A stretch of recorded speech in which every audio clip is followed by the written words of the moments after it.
Chers amis, bonjour. Aujourd'hui, on va voir l'attelle attraction dite attelle de Noé. Elle est composée de quoi? Eh bien, d'un sac de transport, évidemment, avec dedans du matériel. On a, pour commencer, une barre métallique en forme de U avec ici deux accroches qui vont être insérées dans les barres métalliques. Ça va être pour bloquer le bassin. Ensuite, on a deux barres métalliques avec un repose-pied, d'accord, où la voûte plantaire de la victime va être posée dessus, avec ici des sangles scratchées. On aura ensuite deux larges sangles qui vont servir à reposer la jambe de la victime et la cuisse de la victime, et une sangle qui, elle, va servir à maintenir le genou par-dessus, pour éviter que, si vous voulez, la jambe fasse ça. On a ensuite comme des vérins, d'accord, qui, au moyen du gonflage, vont pouvoir faire une traction de la jambe, d'accord, pardon, du membre inférieur. Ça sera fixé au coussin du bassin. Quand est-ce qu'on va utiliser cette attelle attraction? Lorsque la victime a un traumatisme des 3/4 de la jambe et de la cuisse. Sous l'œil du médecin qui aura shooté la victime. Le principe en fait de cette attelle attraction, c'est que la victime étant comme ça, on a un peu réaligné la jambe par le maintien du bassin et du pied, et en fait l'attelle attraction, elle va permettre d'éviter des complications. Elle sera enlevée à l'hôpital, au bloc opératoire. On ne mettra jamais une attelle attraction si la victime elle a les deux membres inférieurs traumatisés. On ne mettra jamais une attelle attraction si la victime elle a un traumatisme du bassin.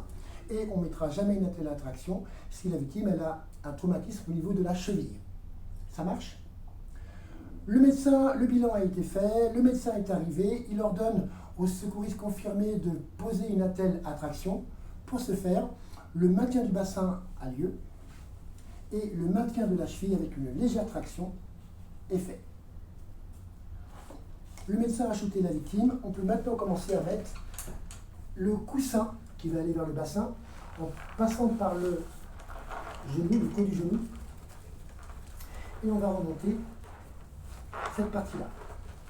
L'autre partie ici, avec les sangles, vont permettre de serrer, d'accord. Ensuite, on va passer l'attelle attraction.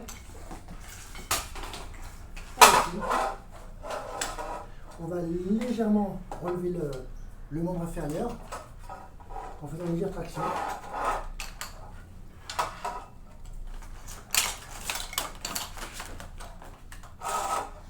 Au niveau de la voûte plantaire, on va pouvoir commencer à installer les scratchs. Il y a un repose-talon ici que l'on va mettre.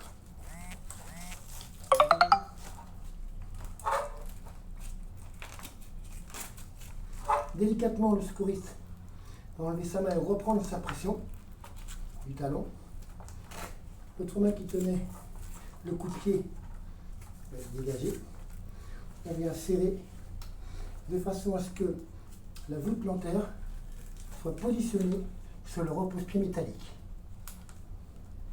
Ensuite, on va venir placer les vérins, les insérer dans le petit tube. Pareil pour là. Voilà. Une fois que c'est fait, on vient placer les sangles de maintien pour la cuisse. Donc ça se passe par en dessous. C'est ce qui va permettre de reposer en fait la cuisse. Pareil pour le membre de la jambe. On vient le passer par en dessous pour reposer. Et ensuite, on mettra cette sangle qui va sur les genoux une fois qu'on aura fait la traction du membre inférieur. Pour ce faire, on va se servir maintenant du manomètre, de la pompe du manomètre. Et pour ce faire, le secouriste qui est au niveau du pied va mettre son genou pour bloquer l'attelle, de façon à ce qu'elle ne reparte pas. Je vais ensuite pomper jusqu'à 15 kg de traction, d'accord, pour pouvoir tendre la jambe. Donc là maintenant, on a vu que la traction avait été faite, d'accord, la jambe elle est bien tendue. Et là maintenant, ce que l'on va faire, c'est appuyer ici pour enlever la pression en fait. Parce que là il y a une pression de 15 kg. J'ai appuyé, Ok. Maintenant, je vais pouvoir mettre le CRG à la hauteur du genou, en resserrant, sous l'œil avisé du médecin, d'accord. Et là, maintenant, les secouristes peuvent enlever leur maintien et du pied et de la jambe et du bassin. Et là, on peut s'apercevoir que la jambe elle est bien tendue par une traction. D'accord. Les principes de réussite, la victime elle est soulagée, ça permet de soulager la douleur, d'éviter une hémorragie éventuelle. D'accord. Et là maintenant, eh bien, une autre équipe va prendre en relais pour mettre la victime de suramide et l'emmener à l'hôpital de façon à ce qu'on puisse opérer la victime. Voilà.